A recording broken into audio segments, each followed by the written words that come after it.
Today we will discuss about a new metabolic disorder, that is diabetes mellitus. I hope all of you well aware of this condition, diabetes mellitus, isn't it?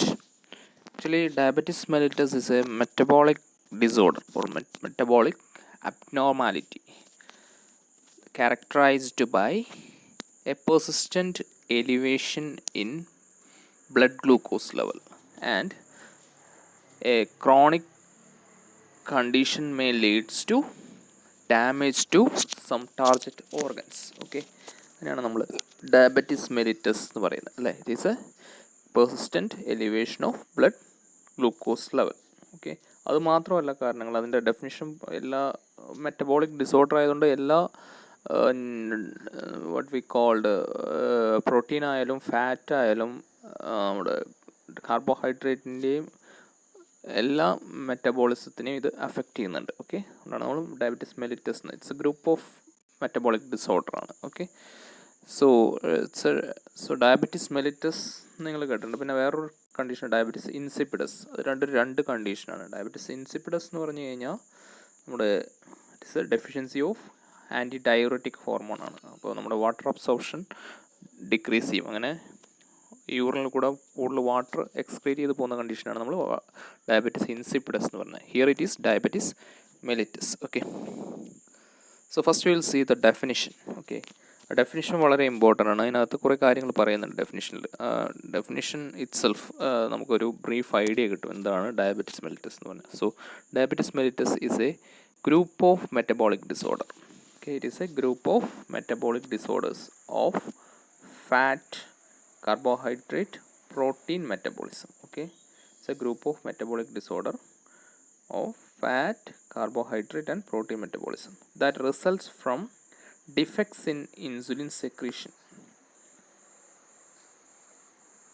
or insulin action. Okay, or both. രണ്ടും കൂടി വരാം, അല്ലെങ്കിൽ either insulin secretion, insulin action or both. Okay, കൊണ്ടുവരുന്ന metabolic disorder ആണ്. Okay, so diabetes mellitus is A group of metabolic disorder characterized by hyperglycemia. Okay, ഇതിൻ്റെ major characteristic features ആണ് ഹൈപ്പർഗ്ലൈസീമിയ. ഹൈപ്പർഗ്ലൈസീമിയ എന്ന് പറഞ്ഞാൽ elevation in blood sugar level, and it's associated with abnormality in carbohydrate, fat and protein metabolism. Okay, associated with carbohydrate, fat and protein metabolism and results in chronic complications.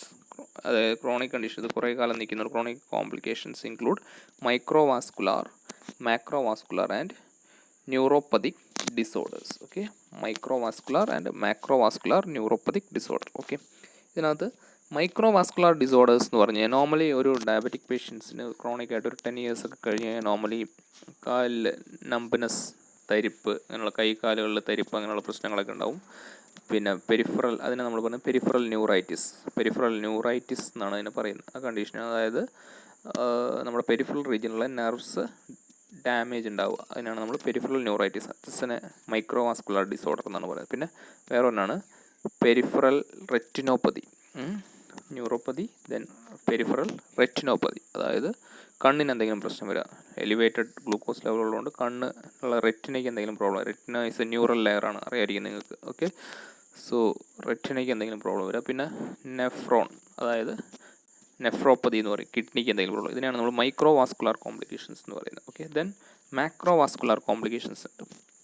മാക്രോവാസ്കുലാർ complications എന്ന് പറഞ്ഞാൽ മെയിനായിട്ട് heart, that is circulation affect ചെയ്യുന്നതാണ്, ഹാർട്ടിനെ affect ചെയ്യുന്നതാണ്. Okay, ഹാർട്ടിന് എന്തെങ്കിലും problem വരിക, ഹാർട്ടിനകത്തുള്ള blood വെസലിനകത്ത് coronary ആർട്ടറിയിൽ എന്തെങ്കിലും block ഉണ്ടാകാനുള്ള ഒരു കാരണം ഡയബറ്റീസ് ആണ്. ഓക്കെ, ബ്ലോക്ക് എന്ന് പറഞ്ഞാൽ ഡെപ്പോസിഷൻ, ഫാറ്റ് ഡെപ്പോസിഷൻ്റെ ഒരു മേജർ റീസൺ ആണ് ഒരു ഡയബറ്റീസ് എന്ന് പറയുന്നത്. ഓക്കെ, അതിൻ്റെ ഒരു എക്സ്പ്ലനേഷൻ ഞാൻ പിന്നെ പറഞ്ഞുതരാം നിങ്ങൾക്ക്, എങ്ങനെയാണത് ഡയബറ്റീസ് ഹാർട്ട് പ്രോബ്ലം ഉണ്ടാക്കുന്നതെന്നുള്ള കാര്യം.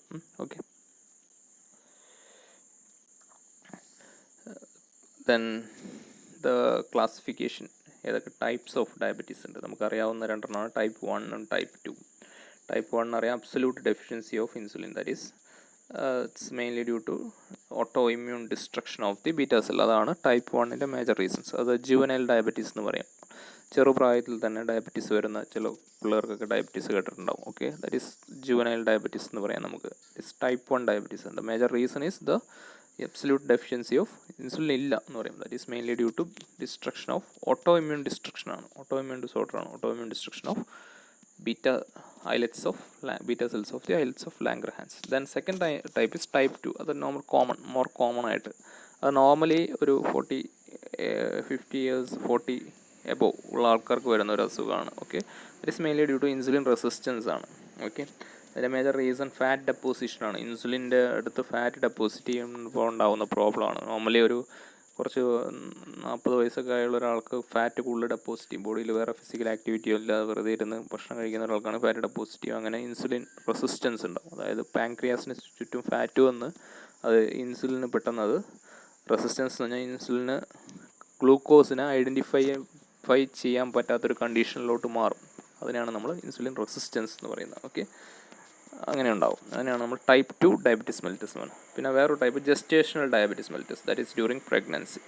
പിന്നെയുള്ള maturity onset diabetes mellitus of youth, MODY എന്ന് പറയും. Maturity onset diabetes mellitus of youth, അതായത് ഒരു 30 ഇയേഴ്സിലൊക്കെ ടൈപ്പ് 2 ഡയബറ്റീസ് വരുന്നതാണ് maturity onset diabetes of youth. Okay, then latent auto immune diabetes of adult. Latent auto immune diabetes of adult അതെന്ന് പറഞ്ഞു കഴിഞ്ഞാൽ ഞാൻ പറഞ്ഞു ജൂനൈൽ ടൈപ്പ് 1 നോർമലി ഉണ്ടാകുന്നത് ചെറുപ്രായത്തിലേ ഉണ്ടാവും. പക്ഷേ ചിലവർക്ക് അത് ഒരു 70 ഇയേഴ്സൊക്കെ കഴിഞ്ഞ് ഒരു ബീറ്റ സെൽസ് ഡിസ്ട്രോയ് ചെയ്ത് ഓട്ടോ ഇമ്മ്യൂൺ കാരണം ഡിസ്ട്രോയ് ചെയ്ത് ഡയബറ്റീസായി മാറാം. ഓക്കെ, അതിനാണ് നമ്മൾ latent auto immune diabetes of adult എന്ന് പറയുന്നത്. Okay, these are the various types of diabetes. Okay, then next is its aetiology. എന്തൊക്കെയാണ് factors that induces diabetes. Okay, അതിനകത്ത് മെയിനായിട്ട് നമ്മൾ പറഞ്ഞു ടൈപ്പ് 1 മേജർ റീസൺ എന്ന് പറഞ്ഞാൽ എന്താ നമുക്കറിയാം, ബീറ്റാ സെൽ ഡിസ്ട്രക്ഷൻ ആണ്. ഞാൻ പറഞ്ഞു auto immune disorder that is leads to destruction of beta cells. Okay, already ഞാൻ പറഞ്ഞു അല്ലേ. ദെൻ ടൈപ്പ് 2 നമ്മൾ പറഞ്ഞു ഇൻസുലിൻ റെസിസ്റ്റൻസ്. പിന്നെ വേറെ type secondary cause, that is secondary diabetes mellitus എന്ന് പറഞ്ഞു കഴിഞ്ഞാൽ due to various secondary causes. That is either disease ആവും അല്ലെങ്കിൽ ഡ്രഗ് ഇൻഡ്യൂസ്ഡ് ആവും. ഡിസീസ് എന്ന് പറഞ്ഞു കഴിഞ്ഞാൽ hormonal disorders, that is Cushing syndrome. Cushing syndrome എന്ന് പറഞ്ഞു കഴിഞ്ഞാൽ നമ്മുടെ ഗ്ലൂക്കോകോർട്ടിക്കോയിഡ്സിൻ്റെ ലെവൽ കൂടുന്നതിനാണ് നമ്മൾ കുഷിങ് സിൻഡ്രോം എന്ന് പറയുന്നത്. തൈറോയ്ഡ് ടോക്സിക്കോസിസ്, അതായത് തൈറോയ്ഡ് ഹോർമോൺ കൂടുന്നതിന്. ദെൻ ഫിയോക്രോമോസൈറ്റോമ, അഡ്രിനാലിൻ കൂടുക. ഫിയോക്രോമോസൈറ്റോമ എന്ന് പറഞ്ഞാൽ ട്യൂമർ ഇൻ അഡ്രിനൽ ഗ്ലാൻഡ് ആണ്. Okay, phaeochromocytoma, adrenaline. Okay, then another condition is we call chronic pancreatitis. Pancreatitis അതായത് പാൻക്രിയാസിന് ഇൻഫ്ലമേഷൻ ഉണ്ടാവും. പാൻക്രിയാസിൽ ഏതെങ്കിലും രീതിയിലുള്ള ഇൻഫ്ലമേഷൻ ഉണ്ടാവും. അതിനാണ് chronic pancreatitis. That may leads to diabetes. Then cancer, ഏതെങ്കിലും രീതിയിലുള്ള ക്യാൻസേഴ്സ് വന്നു കഴിഞ്ഞാലും ഡയബറ്റീസ് മെലിറ്റസ് ഉണ്ടാവാൻ സാധ്യതയുണ്ട്. പിന്നെ അടുത്തൊരു കാര്യം എന്ന് പറഞ്ഞു കഴിഞ്ഞാൽ ഡ്രഗ് ഇൻഡ്യൂസ്ഡ് ആണ്. ചില ഡ്രഗ്സ് സാധാരണ എന്തുണ്ടാക്കും, ഡയബറ്റീസ് ഉണ്ടാക്കും. അതിന് എക്സാമ്പിൾസ് ആണ് antipsychotic drugs. Okay, then beta blockers inhibit insulin secretion. Normally beta blockers insulin സെക്രീഷനെ ഇൻഹിബിറ്റ് ചെയ്യും. ദെൻ കാൽഷ്യം ചാനൽ ബ്ലോക്കേഴ്സ്, അതറിയാം നമുക്ക്, വെറപ്പാമൽ അങ്ങനെയുള്ള ഡ്രഗ്സ് ഒക്കെ ഉണ്ട്. ദാറ്റ്സ് ഓൾസോ കോർട്ടിക്കോസ്റ്റെറോയിഡ്സ്, അതാണ് ഗ്ലൂക്കോകോർട്ടിക്കോയിഡ്സ്. നമ്മൾ പറഞ്ഞു കുഷിങ് സിൻഡ്രോം, അതിപ്പോൾ നമ്മൾ കോർട്ടിക്കോയിഡ്സ് കഴിക്കുകയാണെങ്കിൽ that may also leads to this diabetes എന്നുള്ള condition. These are the some examples. Okay, പിന്നെ നിങ്ങളുടെ നോട്ടിനകത്ത് ഞാൻ കൂടുതൽ എക്സാമ്പിൾസ് പറഞ്ഞിട്ടുണ്ട്, അത് നോക്കുക നിങ്ങൾ കേട്ടോ. ഓക്കെ, നെക്സ്റ്റ് ഈസ് എന്താണ് ഇതിൻ്റെ എറ്റിയോളജി. ഓക്കെ, ഞാൻ ഓൾറെഡി പറഞ്ഞ കുറേ കാര്യങ്ങളുണ്ട്, അത് തന്നെയാണ് വീണ്ടും പറഞ്ഞിരിക്കുന്നത്. Auto immune mediated destruction of pancreatic beta cells എന്നുള്ള കാര്യം ഞാൻ പറഞ്ഞു അല്ലേ. Okay, then also this auto immune disorders എന്ന് പറഞ്ഞാൽ നിങ്ങൾ മിക്കവാറും ഇതിൽ പഠിച്ചിട്ടുണ്ടാവും, പാത്തോഫിസിയോളജിയിൽ പഠിച്ചിട്ടുണ്ടാവും. That is T lymphocytes mediated beta cell ഡിസ്ട്രക്ഷനാണ് നോർമലി ഉണ്ടാകുന്നത്. ടി ലിംഫോസൈറ്റ്സ് എന്താണെന്നൊക്കെ നിങ്ങൾക്ക് അറിയാമെന്ന് തോന്നുന്നു. ഞാൻ എക്സ്പ്ലെയിൻ ചെയ്യുന്നില്ല, നിങ്ങൾക്ക് അറിയാമെന്ന് തോന്നുന്നു. Okay, then circulatory auto antibodies to against this beta cells also induces beta cell destruction. Okay, so normally പറയുകയാണെങ്കിൽ it is a auto immune disorder ആണ് ടൈപ്പ് 1 വരുന്നത്. Type 2 defects in insulin secretion, insulin resistance ഞാൻ already പറഞ്ഞു. Insulin റെസിസ്റ്റൻസും defects in insulin സെക്രീഷനുമാണ് type 2 diabetes മെലിറ്റസിൻ്റെ major reasons. Okay, then its diagnosis ആണ്. ഇങ്ങനെയാണ് ഡയബറ്റിസ് ഡയഗ്നൈസ് ചെയ്യുന്നത്. It's very important. ഈ ഡയഗ്നോസിസ്, ഈ കാറ്റഗറൈസേഷൻ വളരെ ഇമ്പോർട്ടൻ്റ് ആയിട്ടുള്ള കാര്യമാണ്. രണ്ട് ടെക്നിക്കാണ് നമ്മൾ നോർമലി യൂസ് ചെയ്യുന്നത്. That is fasting blood glucose level, fasting blood glucose plasma glucose ലെവലും. Then second type is oral glucose tolerance test. First one is fasting plasma glucose level and second type is oral glucose tolerance test. ഈ fasting plasma glucose level എന്ന് പറഞ്ഞു കഴിഞ്ഞാൽ നമ്മൾ ബ്ലഡിനകത്തുള്ള sugar level 8 hours fasting കഴിഞ്ഞ് എടുക്കുന്നത്. Okay, 8 hours fasting. അതായത് normally നമ്മൾ രാവിലെ എഴുന്നേറ്റ് ഷുഗർ ടെസ്റ്റ് ചെയ്യാൻ പോവുക.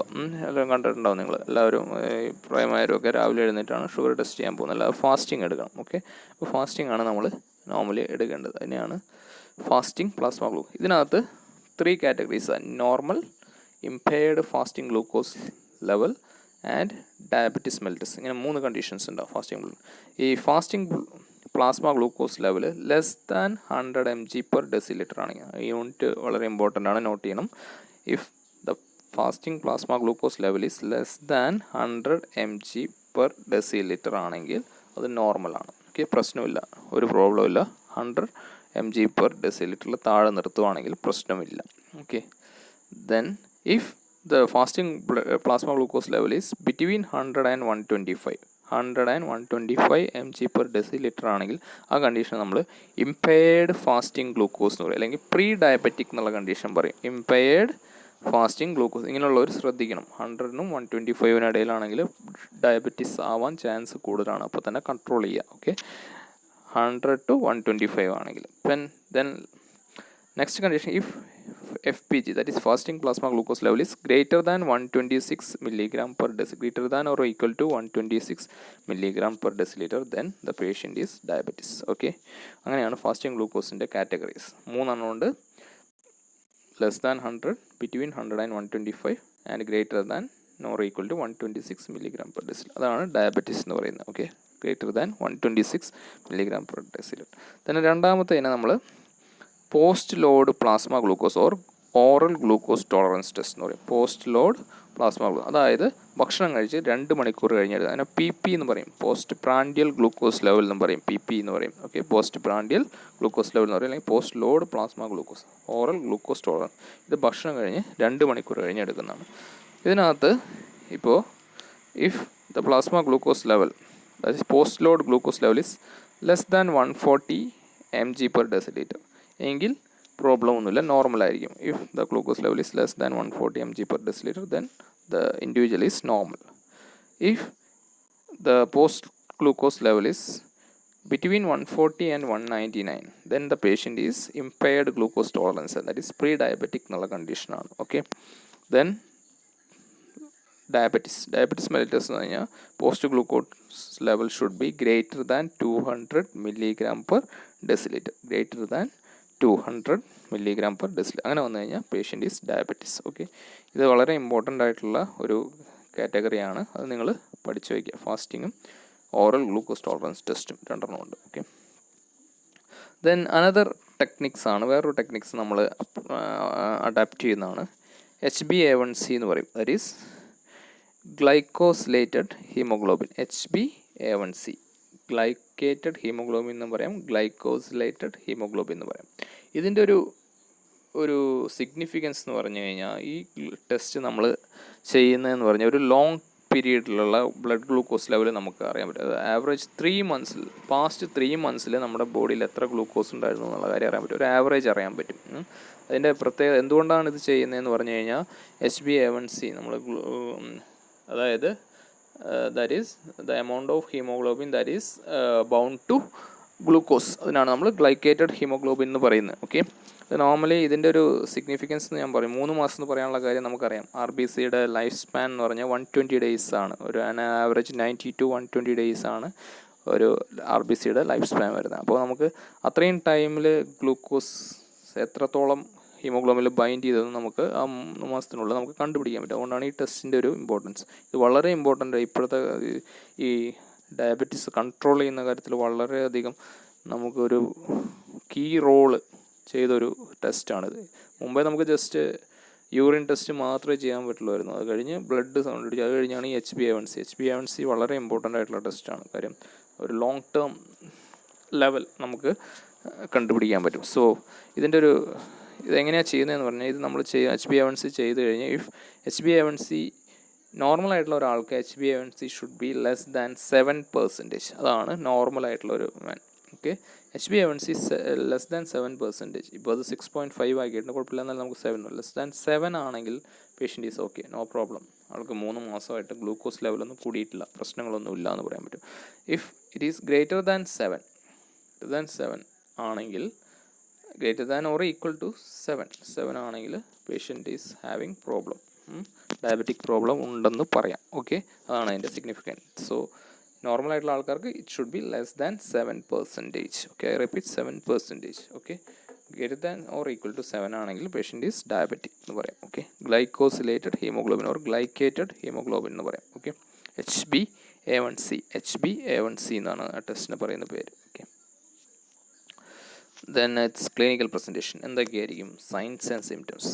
ഓക്കെ, എങ്ങനെയായിരിക്കും സൈൻസ് ആൻഡ് സിംറ്റംസ് വരുന്നതിനകത്ത്? നമുക്കറിയാം, ഇതിനകത്ത് ഒരു ഡയബറ്റിക് ആണെന്ന് കണ്ടുപിടിക്കാൻ വേണ്ടി ഒരു ക്ലാസിക് സിംറ്റംസ് ഉണ്ട്. ക്ലാസിക് ട്രയാഡ്സ് എന്ന് പറയാം നമുക്ക്. അതാണ് പോളിയൂറിയ, പോളിഡിപ്സിയ, പോളിഫാജിയ. ഇങ്ങനൊരു കണ്ടീഷൻ വരും പേഷ്യൻസിന് എന്തായാലും. ഓക്കെ, ഡയബറ്റിക് ആവുന്ന ഒരു പേഷ്യൻസിന് പോളിയൂറിയ, പോളിഡിപ്സിയ ആൻഡ് പോളിഫാജിയ. പോളിയൂറിയ എന്ന് പറഞ്ഞു കഴിഞ്ഞാൽ അൺകൺട്രോൾഡ് യൂറിനേഷൻ, അതിനാണ് പോളിയൂറിയ എന്ന് പറയുന്നത്. നമുക്ക് ഇടയ്ക്കിടയ്ക്ക് യൂറിനേറ്റ് ചെയ്യാൻ തോന്നുക, അതാണ് യൂറിയ എന്ന് പറയുന്നത്. ഓക്കെ, ദെൻ പോളിഡിപ്സിയ, അതായത് തേഴ്സ്റ്റ്, വളരെ ശക്തമായ ദാഹം, എപ്പോഴും ദാഹിച്ചുകൊണ്ടിരിക്കുക, എപ്പോഴും നമുക്ക് ഡീഹൈഡ്രേഷൻ ഉള്ള പോലെ തോന്നുക കണ്ടീഷനാണ് പോളിഡിപ്സിയ എന്ന് പറയുന്നത്. ദെൻ പോളിഫാജിയ എന്ന് പറഞ്ഞു കഴിഞ്ഞാൽ ഇൻക്രീസ്ഡ് ആപ്പിറ്റൈറ്റ്, എപ്പോഴും നമുക്ക് വിശക്കുക, എപ്പോഴും ഫുഡ് കഴിച്ചാൽ അപ്പോൾ വിശന്നുകൊണ്ടിരിക്കാം, കണ്ടീഷനാണ് പോളിഫാജിയ. ഈ 3 കണ്ടീഷനും ഉണ്ടെങ്കിൽ patient is suspected to be diabetic എന്ന് പറയും. അതാണ് ക്ലാസിക് ട്രയാഡ്സ് എന്ന് പറയുന്നത്. Okay, polyuria, polydipsia and polyphagia. Associated with this some weight loss ഉണ്ടാവും. ഡയബറ്റിക് ആണെങ്കിൽ ഇനീഷ്യൽ കണ്ടീഷനിൽ കുറച്ച് വെയിറ്റ് ലോസ് ഉണ്ടാവും, പിന്നെ വെയിറ്റ് കൂടാനും ചാൻസ് ഉണ്ട്. പിന്നെ സിവിയർ ആയിട്ട് ഡയബറ്റിക് കീറ്റോഅസിഡോസിസ്, അതായത് കീറ്റോൺ ബോഡീസ് യൂറിന് കൂടെ പോകുന്ന കണ്ടീഷനെയാണ് നമ്മൾ കീറ്റോഅസിഡോസിസ് എന്ന് പറയുന്നത്. പിന്നെ ക്ഷീണം, ലെത്താർജി, നൊക്ട്യൂറിയ, അതായത് നൈറ്റ് ടൈം യൂറിനേഷൻ, ഇടയ്ക്കിടയ്ക്ക് എഴുന്നേറ്റ് നമ്മൾ ഉറങ്ങുമ്പോൾ എഴുന്നേറ്റ് യൂറിനേറ്റ് ചെയ്യേണ്ടി വരും. ഓക്കെ, പിന്നെ അതിനകത്ത് ഒരു ടേബിൾ കൊടുത്തിട്ടുണ്ട്, അത് നിങ്ങൾ നോക്കുക. ടൈപ്പ് 1ലും ടൈപ്പ് 2ലും ഉള്ള ഡിഫറെൻറ്റ് സിംറ്റംസ് ആണ് കാണിച്ചിരിക്കുന്നത്. ഓക്കെ, അത് ജസ്റ്റ് നിങ്ങളൊന്ന് നോക്കുക കേട്ടോ. ഞാൻ പറഞ്ഞ കാര്യങ്ങളൊക്കെ തന്നെയാണ്, ജസ്റ്റ് ഒന്ന് വായിച്ച് നോക്കുക. Okay, treatment. നമ്മുടെ ഡയബറ്റീസിൻ്റെ ട്രീറ്റ്മെൻറ്റ് എന്ന് പറഞ്ഞാൽ, ഡയബറ്റീസിൻ്റെ മേജർ ട്രീറ്റ്മെൻറ്റ് എന്ന് പറഞ്ഞാൽ നമുക്ക് അതുകൊണ്ടുള്ള കോംപ്ലിക്കേഷൻസ് അവോയ്ഡ് ചെയ്യുക. അതാണ് ഡയബറ്റീസിൻ്റെ major problem. Diabetes as a disease വലിയ പ്രശ്നമൊന്നുമില്ല, നമുക്ക് ചെറിയ സിംറ്റംസ് ഒക്കെ ഉണ്ടാവുള്ളൂ. പക്ഷേ അതിൻ്റെ കോംപ്ലിക്കേഷൻസ് അതാണ് മേജർ ഇഷ്യൂ. അതായത് ക്രോണിക് ആയിട്ട് diabetes, blood glucose level elevated ആയി കഴിഞ്ഞാൽ നമുക്ക് കോംപ്ലിക്കേഷൻ, അതിനെ പരമാവധി നമ്മൾ റെഡ്യൂസ് ചെയ്യണം. Okay, so reduce the risk for microvascular and macrovascular disease complications, അതാണ് ഇമ്പോർട്ടൻറ്റ്. അതിന് നമ്മളെപ്പോഴും നമ്മുടെ ബ്ലഡ് ഷുഗർ ലെവൽ നോർമൽ ലെവലിൽ നിർത്താൻ വേണ്ടി ശ്രമിക്കണം, either with medication or exercise, diet എങ്ങനെയാണെന്ന് വിചാരിച്ചാൽ. ഓക്കെ, അതാണ് മേജർ ഇമ്പോർട്ടൻ്റ് ആയിട്ടുള്ള കാര്യം. നമുക്ക് microvascular disease conditions sugar level control ചെയ്താൽ നമുക്ക് ചെയ്യാൻ പറ്റും. ഓക്കെ, ബ്ലഡ് ഗ്ലൂക്കോസ് ലെവൽ എപ്പോഴും കൺട്രോൾ ചെയ്ത് കഴിഞ്ഞാൽ മൈക്രോവാസ്കുലർ കോംപ്ലിക്കേഷൻ പരമാവധി ഒഴിവാക്കാം. മൈക്രോവാസ്കുലർ കോംപ്ലിക്കേഷൻ ഞാൻ പറഞ്ഞു, peripheral neuropathy, peripheral retinopathy, peripheral nephropathy, എന്താണെന്ന് ഞാൻ നേരത്തെ പറഞ്ഞിരുന്നു. പിന്നെ മാക്രോവാസ്കുലർ കോംപ്ലിക്കേഷൻ, നമ്മൾ കാർഡിയോവാസ്കുലർ റിസ്ക് ഫാക്ടേഴ്സിനെല്ലാം അവോയ്ഡ് ചെയ്യണം. അതായത് ഫാറ്റി ഫുഡ് അവോയ്ഡ് ചെയ്യണം, ഡിസ്ലിപ്പിഡീമിയ, അതായത് കൊളസ്ട്രോൾ ലെവൽ കൂടാൻ പാടില്ല, സ്മോക്കിംഗ് പറ്റില്ല, ബ്ലഡ് പ്രഷർ കൺട്രോൾ ചെയ്യണം, പിന്നെ ആൻറ്റിപ്ലേറ്റ്ലെറ്റ് തെറാപ്പി ചിലപ്പോൾ എടുക്കേണ്ടി വരും. ഓക്കെ, ഇങ്ങനെയുള്ളവർക്ക്. ഓക്കെ, സിവിയർ ബ്ലഡ് ഷുഗർ ഉള്ളവർക്ക് ആൻറ്റിപ്ലേറ്റ്ലെറ്റ് തെറാപ്പി തന്നെ വേണ്ടി വരും. ഓക്കെ, പിന്നെ ഇടയ്ക്കിടയ്ക്ക് നമ്മൾ self monitored blood glucose level, ഇടയ്ക്കിടയ്ക്ക് ബ്ലഡ് ഗ്ലൂക്കോസ് ലെവൽ നമ്മൾ മോണിറ്റർ ചെയ്യണം. ഇതാണ് ഇതിൻ്റെ major desired outcome of the treatment. Okay, the major thing is to avoid micro and macrovascular complications due to diabetes. Okay, അത് നമ്മൾ അവോയ്ഡ് ചെയ്യാൻ പരമാവധി ശ്രമിക്കണം. ഓക്കെ, മാനേജ്മെൻറ്റിലെ 3 കാര്യങ്ങളാണ് പറഞ്ഞിരിക്കുന്നത്. First one diet exercise. അതായത് പ്രീ ഡയബറ്റിക് കണ്ടീഷനിലാണ് ഞാൻ പറഞ്ഞു പ്രീ ഡയബറ്റിക് കണ്ടീഷൻ എങ്ങനെയാണ് നമ്മൾ റൂൾ ഔട്ട് ചെയ്യണമെന്ന്. FPGയും ഗ്ലൂക്കോസ് ടോളറൻസ് ടെസ്റ്റും എത്രയാണെന്നുള്ള കാര്യം ഞാൻ പറഞ്ഞിരുന്നു. Okay, FPG should be between 100 to 125, അല്ലെങ്കിൽ മറ്റേതാണെങ്കിൽ between 140 to 199 milligram per decilitre ആണെങ്കിൽ അങ്ങനെയുള്ളവർക്ക് നമുക്ക് ഡയറ്റ് ആൻഡ് എക്സസൈസ് കൊടുക്കാം. Okay, then next categories diet and എക്സസൈസിൽ നിന്നില്ലെങ്കിൽ ഇപ്പോഴും ബ്ലഡ് ഷുഗർ നമ്മൾ ഓറൽ ഹൈപ്പോഗ്ലൈസിമിക് ഏജൻറ്റ് ഇഷ്ടം പോലെ ഉണ്ട്. മെറ്റ്ഫോമിൻ, പിന്നെ സൾഫോണിൽ യൂറിയാസ്, ഗ്ലിമിപ്രൈഡ്, അങ്ങനെയുള്ള കുറേ ഡ്രഗ്സുകളുണ്ട്. പിന്നെയും കുറേ ന്യൂവർ ഡ്രഗ്സൊക്കെ വന്നിട്ടുണ്ട്, അതൊക്കെ നിങ്ങൾക്ക് അറിയായിരിക്കും. സിറ്റാഗ്ലിപ്റ്റിൻസ് എന്ന് പറഞ്ഞ ഡ്രഗ്സൊക്കെ ഉണ്ട്. പിന്നെ അങ്ങനെയുള്ള കുറേ ഡ്രഗ്സ് ഉണ്ട്. കാർബോസ്, ഓഗ്ലിബോസ്, അങ്ങനെയുള്ള കുറേ ഡ്രഗ്സൊക്കെ ഉണ്ട്. Oral hypoglycaemic therapy. അതിലും നമുക്ക് കൺട്രോൾ ചെയ്യാൻ പറ്റില്ലെങ്കിൽ മാത്രം ഇൻസുലിൻ തെറാപ്പി നമുക്ക് ചെയ്യാം. ബീറ്റ ടൈപ്പ് 1 നമുക്ക് ഓപ്ഷൻ എന്ന് പറഞ്ഞു കഴിഞ്ഞാൽ മോസ്റ്റ് അപ്രോപ്രിയേറ്റ് ഓപ്ഷൻ എപ്പോഴും ഇൻസുലിൻ ആയിരിക്കും ടൈപ്പ് 1. ടൈപ്പ് 2 നമുക്ക് diet and exercise and oral hypoglycaemic വെച്ച് നമുക്ക് കൺട്രോൾ ചെയ്യാൻ പറ്റും. ഓക്കെ, അത് ഫസ്റ്റ് നമ്മൾ നോൺ ഫാർമക്കോളജി, അതായത് ഡയറ്റ് ആൻഡ് എക്സസൈസ് ആണ്. നോർമലി നമ്മൾ ഡയറ്റാണ് മെയിനായിട്ട് നോക്കേണ്ടത്. അതിനകത്ത് ഡയറ്റ് ട്രീറ്റ്മെൻറ്റ് എന്ന് പറഞ്ഞു കഴിഞ്ഞാൽ അതിൻ്റെ എയിം എന്ന് പറഞ്ഞാൽ എൻഷുർ വെയിറ്റ് കൺട്രോൾ, വെയിറ്റ് അധികം കൂടാൻ പാടില്ല. പ്രൊവൈഡ് ന്യൂട്രീഷണൽ റിക്വയർമെൻറ്റ്, അല്ലെങ്കിൽ good glycaemic control, then correcting any associated blood lipid abnormal, അതായത് ഡിസ്ലിപ്പിഡീമിയ എന്നുള്ള കണ്ടീഷൻ നമ്മൾ പറയുന്നത്.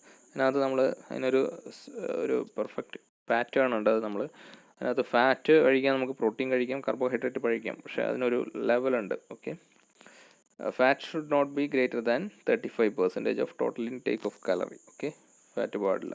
ഓക്കെ, സാച്ചുറേറ്റഡ് ആണെങ്കിൽ ഷുഡ് ബി ലെസ് ദാൻ 10% ആയിരിക്കും. അൺസാച്ചുറേറ്റഡ് ആണെങ്കിൽ 25 to 35 വരെ പോകാം. സാച്ചുറേറ്റഡ് ആണെങ്കിൽ should be less than 10%. Protein നമുക്ക് 10 to 15% വരെ പ്രോട്ടീൻ കഴിക്കാം. പിന്നെ carbohydrate the rest, that is 50 to 60. നമ്മുടെ പ്രശ്നം നമ്മൾ കഴിക്കുന്ന മിക്കവാറും നമ്മുടെ പ്രോബ്ലം നമ്മളൊരു 90% കാർബോഹൈഡ്രേറ്റ് ആയിരിക്കും, ബാക്കിയുള്ള 10ൽ 5 പ്രോട്ടീനും 5 ഫാറ്റും ആയിരിക്കും. ചിലപ്പോൾ 8 ഫാറ്റും 2 ഒക്കെ ആയിരിക്കും പ്രോട്ടീൻ വരുന്നത്. പ്രോട്ടീൻ പരമാവധി കൂട്ടുക, അതാണ് മേജർ നമ്മുടെ എയിം ഇതിനകത്തുള്ള വരുന്നത്. പിന്നെ സോൾട്ട് ഇൻടേക്ക് പരമാവധി കുറയ്ക്കാം. സോൾട്ട് കൂടിക്കഴിഞ്ഞാൽ നമ്മൾ പറയും ഹൈപ്പർ ടെൻഷനുള്ള ചാൻസ് വളരെ കൂടുതലായിരിക്കും. സോൾട്ട് എന്ന് പറഞ്ഞ സാധനത്തിൻ്റെ ഒരു പ്രത്യേകത സോഡിയം ക്ലോറൈഡാണ് സോൾട്ട് എന്ന് ഉദ്ദേശിക്കുന്നത്. പൊട്ടാസ്യം ക്ലോറൈഡ് ആണെങ്കിൽ കുഴപ്പമില്ല, നമുക്ക് കഴിക്കാം, പ്രശ്നമില്ല. സോഡിയം ക്ലോറൈഡിൻ്റെ ഒരു പ്രോബ്ലം എന്ന് പറഞ്ഞു കഴിഞ്ഞാൽ ഇത് നമ്മുടെ സെല്ലിൻ്റെ പുറത്താണ് കിടന്നത്. ഓക്കെ, എക്സ്ട്രാ സെല്ലുലർ ഫ്ലൂയിഡിലായിരിക്കും സോഡിയം വരുന്നത്. അപ്പോൾ സോഡിയം റേറ്റ് കൂടിക്കഴിഞ്ഞാൽ അത് ബ്ലഡ് വോളിയം കൂട്ടി BP കൂട്ടാനുള്ള ചാൻസ് വളരെ കൂടുതലായിരിക്കും. അപ്പോൾ നമ്മളെപ്പോഴും സോൾട്ട് കൺട്രോൾ ചെയ്യാം. Okay, then exercise. Physical activity promotes weight reduction and improve insulin sensitivity വളരെയധികം കൂട്ടാറുണ്ട് എക്സസൈസ്. നമ്മളൊരു വിഗറസ് എക്സസൈസ് ചെയ്യുന്ന ഒരാളാണെങ്കിൽ ഇൻസുലിൻ സെൻസിറ്റിവിറ്റി വളരെ കൂടും. ഓക്കെ, അപ്പോൾ ഈ എക്സസൈസ് വളരെ ഇമ്പോർട്ടൻ്റ് ആണ്. വെയിറ്റ് കൺട്രോളും പിന്നെ ഇൻസുലിൻ സെൻസിറ്റിവിറ്റി തന്നെ ബ്ലഡ് പ്രഷർ കൺട്രോൾ ചെയ്യാം, പിന്നെ ഫാറ്റ് കുറയ്ക്കും, ഡിസ്ലിപ്പിഡീമിയ എന്ന കണ്ടീഷൻ കുറയ്ക്കും. അപ്പോൾ എക്സസൈസ് വളരെ ഇമ്പോർട്ടൻ്റ് ആയിട്ടുള്ള കാര്യമാണ്. ഓക്കെ, നമ്മൾ ചെയ്യണം. ഓക്കെ, ദെൻ ഫാർമക്കോളജിക്കൽ ട്രീറ്റ്മെൻ്റ് ആണ്. ഫാർമക്കോളജിക്കൽ തെറാപ്പിയിൽ ഫസ്റ്റ് വരുന്നത് ദിസ് ഇസ് എന്താ നമ്മൾ പറയുന്നത് ഇൻസുലിൻ തെറാപ്പിയാണ് വരുന്നത്. ഓക്കെ, ഇൻസുലിൻ തെറാപ്പി നമ്മൾ normally either can give short term use അല്ലെങ്കിൽ ലോങ് ടേമിലും ഇൻസുലിൻ കൊടുക്കാറുണ്ട്. ഓക്കെ, ഷോർട്ട് ടേം എന്ന് പറഞ്ഞു കഴിഞ്ഞാൽ ഇഫ് പേഷ്യൻ്റ് അക്യൂട്ട് ഇൽനസ് പെട്ടെന്ന് ഡയബറ്റീസ് കൂടി പെട്ടെന്ന് കുറയ്ക്കാൻ വേണ്ടിയിട്ട്, പ്രഗ്നൻസി കണ്ടീഷനിലൊക്കെ പെട്ടെന്ന് കുറയ്ക്കാൻ വേണ്ടി നല്ലത് ഇൻസുലിൻ ആയിരിക്കും. ബ്രസ്റ്റ് ഫീഡിങ് കണ്ടീഷനിലൊക്കെ കാര്യം ഓറൽ ഹൈപ്പോഗ്ലൈസിമിക് ഏജൻറ്റിനേക്കാളും ഇൻസുലിൻ വളരെ സേഫ് ആണ്, അതുകൊണ്ടാണ് ബ്രസ്റ്റ് ഫീഡിങ്ങിലൊക്കെ കൊടുക്കുന്നത്. ദെൻ ടൈപ്പ് 2 ഡയബറ്റീസ് ആണെങ്കിലും ആദ്യത്തെ കുറച്ച് കാലം ഇൻസുലിൻ കൊടുത്ത് ഇനീഷ്യൽ തെറാപ്പി ഇൻസുലിൻ കൊടുത്ത് കൺട്രോൾ ആയിട്ട് നമ്മൾ ഓറൽ ഹൈപ്പോഗ്ലൈസിമിയിലോട്ട് ഏജൻറ്റിലോട്ട് കൊണ്ടുവരാറുണ്ട്. ഓക്കെ, പിന്നെ കീറ്റോ അസിഡോസിസ് ഉള്ള കണ്ടീഷനിലൊക്കെ പേഷ്യൻസിന് സിവിയർ കീറ്റോ അസിഡോസിസിൻ്റെ ടൈപ്പ് 2 ആണ്, പക്ഷേ കീറ്റോ അസിഡോസിസ് അതായത് കീറ്റോൺ ബോഡി യൂറിനിൽ കൂടെ പോകുന്നുണ്ട് എന്നുള്ള കണ്ടീഷൻ ഉണ്ടെങ്കിൽ നമുക്ക് ലാക്റ്റിക് അസിഡോസിസ് അങ്ങനെയുള്ള കണ്ടീഷൻസ് ഒക്കെ ഉണ്ടെങ്കിൽ നമുക്ക് ഓറൽ ഹൈപ്പോഗ്ലൈസീമിക് കൊടുക്കാൻ പറ്റില്ല. അപ്പോൾ നമ്മൾ ഏത് കൊടുക്കേണ്ടി വരും? ഇൻസുലിൻ തന്നെ തെറാപ്പി വേണ്ടി വരും. ഓക്കെ. വേറെ കണ്ടീഷൻ ലോങ് ടേം യൂസ് എന്ന് പറഞ്ഞു കഴിഞ്ഞാൽ നമുക്ക് കുറേ കാലം ടൈപ്പ് 2 ഡയബറ്റീസ് ഉള്ളവർ കുറേ കാലം ഓറൽ ഹൈപ്പോഗ്ലൈസീമിക് ഏജൻറ്റ് കൊടുത്ത് കുറച്ച് കാലം കഴിഞ്ഞ് കഴിഞ്ഞാൽ നമുക്കൊരു target blood sugar level normal ലെവലിലോട്ട് എത്താൻ പറ്റാത്തൊരു കണ്ടീഷൻ വരും ഹൈപ്പോഗ്ലൈസീമിക് ഏജൻറ്റ് ഉണ്ട്. അപ്പോൾ നമുക്ക് we have to switch on to this insulin. Okay. ഇതിനകത്ത് വേരിയസ് ടൈപ്സ് ഓഫ് ഇൻസുലിൻസ് ആണ് നമ്മൾ normally rapid acting, intermediate acting, then long acting, പിന്നെ മിക്സ്ചർ. ഓക്കെ, അങ്ങനെയാണ് rapid acting, short acting, intermediate acting and long acting അങ്ങനെയുള്ള insulins. Rapid acting എന്ന് പറഞ്ഞു കഴിഞ്ഞാൽ onset of action 10 to 15 minutes ആണ്. അതായത് നമ്മൾ ഇൻസുലിൻ എടുത്തു കഴിഞ്ഞൊരു 15 മിനിറ്റിനകത്ത് നമുക്ക് എഫക്റ്റ് കിട്ടും. ഓക്കെ. പിന്നെ അതിൻ്റെ ടൈം എന്ന് പറഞ്ഞാൽ 60 to 90 minutes ഉണ്ടാവുള്ളൂ അതിൻ്റെ എഫക്ട്സ്. അല്ല, 60 to 90 minutes പീക്ക് എത്തും. പിന്നെ 4 to 5 hours അതിന് എഫക്റ്റ് കിട്ടുള്ളൂ. അല്ല, ഷോർട്ട് ടേം ആണ്. ഓക്കെ. നമുക്ക് നോർമലി ബ്രേക്ക്ഫാസ്റ്റിന് മുന്നേ ആണിത് എടുക്കുന്നത്. ഓക്കെ. അതിനുള്ള 2 ടൈപ്പ് ഉണ്ട്, അത് ഇമ്പോർട്ടൻ്റ് ആണ്. ലിസ്പ്രോ ഇൻസുലിൻ എന്ന് പറയും. Insulin lispro and insulin aspart. Okay. Insulin lispro and insulin aspart are the examples for rapid acting insulin. Insulin lispro and insulin aspart. Okay. Then next type is short. This is rapid acting, not short acting. ഞാൻ പറഞ്ഞ ഇപ്പോൾ explain ചെയ്തത് rapid acting ആണ്. Okay. Onset is 10 to 15 minutes. Then short acting ആണ്. Normally 30 minutes to 1 hour time എടുക്കും അതിനൊരു action കിട്ടാൻ വേണ്ടിയിട്ട്. അപ്പോൾ നമ്മൾ ബ്രേക്ക്ഫാസ്റ്റ് മുന്നേ കഴിക്കുകയാണെങ്കിൽ ഒരു 45 minutes മുമ്പെങ്കിലും അത് എടുക്കേണ്ടി വരും. ഓക്കെ.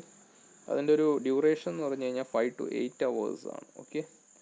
5 to 8 hours ആണ്. ലെൻറ്റ് ഇൻസുലിൻ അങ്ങനെയുള്ള സാധനങ്ങളൊക്കെ അതിനകത്ത് വരുന്നതാണ്. ലെൻറ്റ്, സെമി ലെൻറ്റ്, ഓക്കെ, ഇൻസുലിനൊക്കെ അതിനകത്ത് വരുന്നതാണ്.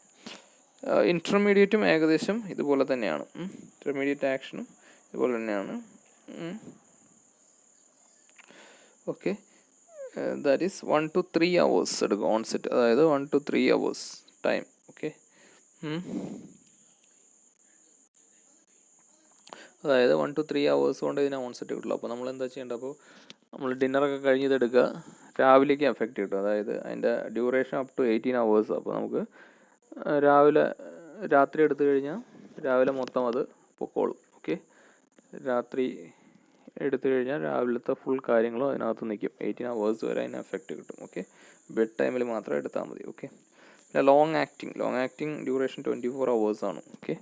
24 hours വൺസിന് ടൈം എടുത്താൽ മതി.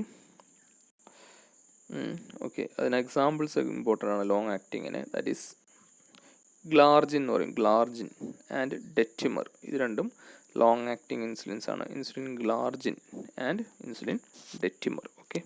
ദെൻ മിക്സഡ് ടൈപ്പാണ്. ഓക്കെ. ഇൻസുലിൻ മിക്സ്റ്റാർഡ് എന്നൊക്കെ പറയുന്നത്, അതായത് കോമ്പിനേഷനാണ്. That is 30-70. Okay. or 20-80. That is 30-70 എന്ന് പറഞ്ഞു കഴിഞ്ഞാൽ ഒരെണ്ണം റാപ്പിഡും ഒരെണ്ണം ലോങ് ആയിരിക്കും, എക്സ്റ്റെൻഡ്. ഓക്കെ. റാപ്പിഡും intermediate acting or long acting ആയിട്ടുള്ള സാധനമായിരിക്കും. അതിനാണ് ഈ ഇത് പറയുന്നത്, എന്തോ റേഷ്യോ പറയുന്നത്. ഓക്കെ. ദാറ്റ് ഈസ് 30 എന്ന് പറയുന്നത് അത് റാപ്പിഡ് ആയിരിക്കും. 70 എന്ന് പറയുന്നത് ഇൻ്റർമീഡിയറ്റ് ആക്ടിങ് ആയിരിക്കും. അപ്പോൾ അതിൻ്റെ ഒരു ഓൺ ആൻ ആവറേജ് ആക്ഷൻ നമുക്ക് കിട്ടും. ഓക്കെ. അതിനാണ് മിക്സ്ചാർഡ് എന്നൊക്കെ പറയുന്നത്. ഹ്യൂമൻ മിക്സ്ചാർഡ് എന്നൊക്കെ പറയുന്ന സാധനങ്ങളുണ്ട്. 20-80, അങ്ങനെ 40-60, 50-50 അങ്ങനെയൊക്കെ പറയാൻ പറ്റും. ഓക്കെ. ദെൻ നമുക്ക് കുറച്ച് ഓറൽ ആൻറ്റി ഡയബറ്റിക് ഏജൻസ് ആണ്. ദാറ്റ് ഈസ് ബെഗോണൈഡ് എന്ന് പറഞ്ഞു കഴിഞ്ഞാൽ മെറ്റ്ഫോമിനാണ്. ബെഗോണൈഡിൽ വരുന്ന ഡ്രഗ് മെറ്റ്ഫോമിൻ, ഫെൻഫോമിനാണ്. നമ്മൾ നോർമലി ഫസ്റ്റ് ലൈൻ ട്രീറ്റ്മെൻറ്റിൽ യൂസ് ചെയ്യുന്ന ഒരു ഡ്രഗാണ് മെറ്റ്ഫോമിൻ. വളരെ ഹെൽപ്ഫുള്ളായിട്ടുള്ളൊരു ഡ്രഗാണ്, വളരെ സേഫാണ്, വലിയ പ്രശ്നങ്ങളൊന്നും ഉണ്ടാകില്ല. അതിൻ്റെ മേജർ ഒരു സൈഡ് എഫക്ട്സ് ലാക്റ്റിക് ആസിഡോസിസ് ആണ്. അത് ഫെൻഫോമിലാണ്. ഫെൻഫോമിൻ അതുകൊണ്ട് ഇപ്പോൾ നമ്മൾ ബാൻ ചെയ്തിരിക്കുകയാണ്. മെറ്റ്ഫോമിൻ അങ്ങനെയുള്ള ഇഷ്യൂസ് വരുന്നില്ല. ഓക്കെ. മെറ്റ്ഫോമിൻ്റെ ആക്ഷൻ നിങ്ങൾക്ക് അറിയായിരിക്കും. ദാറ്റ് വിൽ നോർമൽ ആക്ഷൻ എന്ന് പറഞ്ഞു കഴിഞ്ഞാൽ അതിന് ലിവറിലാണ് ആക്ഷൻ വരുന്നത്. അത് എന്താ ചെയ്യുന്നതെന്ന് പറഞ്ഞു കഴിഞ്ഞാൽ ഗ്ലൂക്കോനിയോജെനിസിസ് എന്ന് പറഞ്ഞ സ്റ്റേജിനെ അത് ഇൻഹിബിറ്റ് ചെയ്യും. അതായത് ഗ്ലൂക്കോസിൻ്റെ പ്രൊഡക്ഷൻ കുറയ്ക്കും. ഫാറ്റിൽ നിന്നും മറ്റേന്നുള്ള ഗ്ലൂക്കോസിൻ്റെ കൺവേർഷൻ അത് കുറയ്ക്കും. ഓക്കെ. ദെൻ സൾഫോണിലൂറിയാസ് നിങ്ങൾക്ക് അറിയായിരിക്കും. അതിന് എക്സാമ്പിൾസ് ആണ് ദിസ് ഗ്ലിമിപ്രൈഡ് എന്ന് പറയും, ഗ്ലൈബൻ ക്ലമൈഡ്, അങ്ങനെയുള്ള ഡ്രഗ്സൊക്കെ സൾഫോണിലൂറിയാസ് ആണ്. ഓക്കെ. നമ്മൾ മെറ്റ്ഫോമിൻ നോർമലി 500 mg ആണ് സ്റ്റാർട്ട് ചെയ്യുന്നത്, അല്ലെങ്കിൽ 1 gram വരെ ഉണ്ട്. ഓക്കെ. ട്വൈസ് ആണ് കഴിക്കേണ്ടത്. ഓക്കെ. ഗ്ലിമിപ്രൈഡ് എന്ന് പറഞ്ഞ ഡ്രഗ് സൾഫോണിലൂറിയാസ് ഇൻസുലിൻ സെക്രീഷൻ കൂട്ടും. ബീറ്റാ സെൽസിനുള്ള ഇൻസുലിൻ സെക്രീഷൻ അത് ഇൻഡ്യൂസ് ചെയ്യും. അതാണ് ഇതിൻ്റെ major function. Okay. Then alpha glucosidase inhibitor, അതാണ് അക്കാർബോസ്. അത് നോർമലി നമ്മളെ PP, അതായത് പോസ്റ്റ് പ്രാൻഡിയൽ ഭക്ഷണത്തിന് ശേഷമുള്ള ഗ്ലൂക്കോസിനെ കുറയ്ക്കാൻ വേണ്ടിയാണ് നമ്മൾ ആൽഫ ഗ്ലൂക്കോസിഡേസ് ഇൻഹിബിറ്റർ ചെയ്യുന്നത്. പിന്നെ തയാസോൾഡിൻ ഡയോൺസ് എന്ന് പറഞ്ഞു കഴിഞ്ഞാൽ അത് മസിൽസിനകത്തോട്ട് ഗ്ലൂക്കോസിൻ്റെ എൻട്രി കൂടുതൽ ഫെസിലിറ്റേറ്റ് ചെയ്യുന്ന സാധനമാണ് തൈസോൾഡിൻ ഡയോൺസ്. ഇതൊക്കെയാണ് നോർമലി നമ്മൾ ഓറൽ ഹൈപ്പോഗ്ലൈസിമിക് പയോഗ്ലിറ്റസോൺ എന്ന് പറയുന്ന സാധനങ്ങളൊക്കെ വരുന്നത് തൈസോൾഡിൻ ഡയോണിലാണ്. പയോഗ്ലിറ്റസോൺ കുറച്ച് കാലം ബാൻ ചെയ്തിട്ടുണ്ട്, because it induces some cancer ഉണ്ടാക്കുന്നതുകൊണ്ട് ഇൻഹിബിറ്റ് ചെയ്തിട്ടുണ്ട്, അല്ല ബാൻ ചെയ്തിട്ടുണ്ട്. ഓക്കെ. ഇത്രയാണ് ഓറൽ ഹൈപ്പോഗ്ലൈസിമിക് ഏജൻറ്റ്. ഇതാണ് ഇതിൻ്റെ ട്രീറ്റ്മെൻറ്റ് പ്ലാൻ. നമ്മൾ നോർമലി ടൈപ്പ് 2 ഡയബറ്റീസിനുള്ള ട്രീറ്റ്മെൻറ്റ് പ്ലാനാണ് ഇതിനകത്ത് കാണിച്ചിരിക്കുന്നത്. ഇതിനകത്ത് നമ്മൾ നോർമലി ടൈപ്പ് 2 ഡയബറ്റീസ് ആദ്യം ഡിറ്റക്റ്റ് ചെയ്ത് കഴിഞ്ഞാൽ ബ്ലഡ് ഗ്ലൂക്കോസ് ലെവൽ വല്ലാണ്ട് കൂടുതലില്ലെങ്കിൽ, അതായത് 200 ജസ്റ്റ് എബോവ് ഒക്കെയാണ് വന്നിരിക്കുന്നതെങ്കിൽ PP, നമുക്ക് ഡയറ്റ് ആൻഡ് ഫിസിക്കൽ ആക്ടിവിറ്റി നോക്കാം. പക്ഷേ ഡയറ്റ് വെച്ചിട്ട് കൺട്രോൾ ചെയ്യണമെങ്കിൽ it should B HbA1c normally ആദ്യം നമ്മൾ ഐഡൻറ്റിഫൈ ചെയ്യുമ്പോൾ HbA1c കുറച്ച് കൂടുതലായിരിക്കും നോർമലി. HbA1c നോർമലി കൂടുതലായിരിക്കും. ഗ്രേറ്റർ ദാൻ 8% ഒക്കെ വരുമ്പോൾ നമ്മൾ അത് ഡയറ്റ് വെച്ച് കൺട്രോൾ ചെയ്യാൻ നോക്കുക.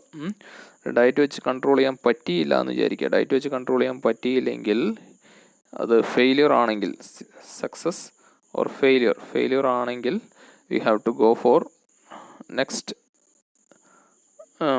ട്രീറ്റ്മെൻറ്റ് ഓപ്ഷനിലോട്ട് പോകണം. അത് നോർമലി നമ്മൾ ഫസ്റ്റ് ലൈൻ ഡ്രഗ്സ് ആണ് യൂസ് ചെയ്യുന്നത്. That is metformin.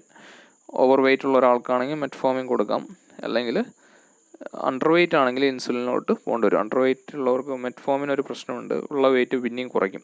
അതുകൊണ്ട് ഓവർ വെയ്റ്റ് ഉള്ളവർക്ക് ഒബേസ് ആയിട്ടുള്ളവർ മെറ്റ്ഫോമിനോ കാർബോസോ അല്ലെങ്കിൽ തൈസോൾഡിൻ ഡയോൺസോ കൊടുക്കാം. അണ്ടർ വെയ്റ്റ് നോൺ ഒബേസ് ആയിട്ടുള്ള പേഷ്യൻ്റ് ആണെങ്കിൽ നമുക്ക് ഇൻസുലിനിലോട്ട്, അണ്ടർ വെയ്റ്റ് ആണെങ്കിൽ, നോൺ ഒബേസ് ആണെങ്കിൽ നമുക്ക് മെറ്റ്ഫോമിൻ കൊടുക്കാം, അണ്ടർ വെയ്റ്റ് ആണെങ്കിൽ നമ്മൾ ഇൻസുലിനിലോട്ട് കൊടുക്കേണ്ടി വരും. ഓക്കെ. ഓറൽ ODA എന്ന് പറഞ്ഞു കഴിഞ്ഞാൽ ഓറൽ ഡയബറ്റിക് ഏജൻ്റാണ് ഇതിനകത്ത് ഇൻക്ലൂഡ് ചെയ്തിരിക്കുന്നത് കേട്ടോ. എന്നിട്ടും ഫെയിലിയർ, ഒരു ഡ്രഗിൽ നിന്നില്ല, വീണ്ടും സക്സസ് ആണെങ്കിൽ കണ്ടിന്യൂ ചെയ്യാം. ഫെയിലിയർ ആണെങ്കിൽ നമുക്ക് കോമ്പിനേഷൻ തെറാപ്പി ചെയ്യേണ്ടി വരും. ഓക്കെ. കോമ്പിനേഷൻ തെറാപ്പി വേണ്ടി വരും. കോമ്പിനേഷൻ തെറാപ്പി എന്ന് പറഞ്ഞു കഴിഞ്ഞാൽ മെറ്റ്ഫോമിൻ പ്ലസ് അക്കാർബോസ് അങ്ങനെ കൊടുക്കേണ്ടി വരും, അല്ലെങ്കിൽ പ്ലസ് ഏതെങ്കിലും കോമ്പിനേഷനായിട്ട് കൊടുക്കേണ്ടി വരും. എന്നിട്ട് സക്സസ് ആണെങ്കിൽ കൺട്രോൾ ചെയ്യാം. ഡയറ്റ് ആൻഡ് എക്സസൈസ് കൺട്രോൾ അതിൻ്റെ കൂടെ തന്നെ ആഡ് ചെയ്യുക.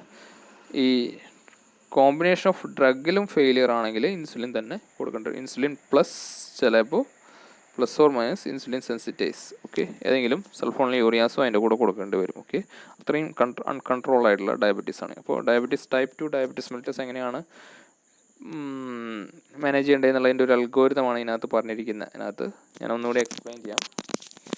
First stage type 2 diabetes mellitus diagnose ചെയ്തു. ഓക്കെ. അപ്പോൾ പേഷ്യൻസിന്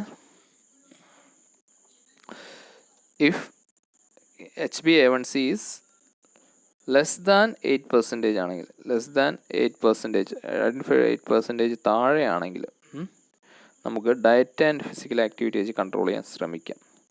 അല്ലെങ്കിൽ if HbA1c is greater than 8% ആണെങ്കിൽ we have to start the medication. Okay. അതാണ് ഫസ്റ്റ് നമ്മൾ നോക്കേണ്ടത്. HbA1c നോക്കുക ആ സമയത്തുള്ളത്. അത് ലെസ് ദാൻ 8% ആണെങ്കിൽ നമുക്ക് ഡയറ്റ് ആൻഡ് ഇതിൽ വെച്ച് നോക്കാം. 8% മുകളിലാണെങ്കിൽ അപ്പോൾ തന്നെ ചിലപ്പോൾ ഡ്രഗ് എടുക്കേണ്ടി വരും. ഓക്കെ, ഇപ്പോൾ ഡയറ്റ് ആൻഡ് എക്സസൈസ് എടുത്തു, സക്സസ് ആണെങ്കിൽ കുഴപ്പമില്ല, അങ്ങനെ കണ്ടിന്യൂ ചെയ്യാം. ഇഫ് ഡയറ്റ് ആൻഡ് എക്സസൈസ് വെച്ച് കൺട്രോൾ ചെയ്യാൻ പറ്റുന്നില്ല എന്ന് വിചാരിക്കുക, അതിനാണ് ഫെയിലിയർ എന്ന് പറയുന്നത്. അപ്പോൾ നമ്മൾ ഓറൽ ഡയബറ്റിക് ഏജൻറ്റ്, അതാണ് ODA എന്ന് പറയുന്നത്. ഓക്കെ, മനസ്സിലായില്ലേ? ഓറൽ ഡയബറ്റിക് ഏജൻറ്റ്, അത് ഏതെങ്കിലും മോണോതെറാപ്പിയാണ്. Initial metformin and acarbose, metformin or acarbose or thiazolidinedione, ഏതെങ്കിലും ഒന്ന്. അത് ഓവർ വെയ്റ്റ് ആണെങ്കിൽ നമുക്ക് അത് കൊടുക്കാം.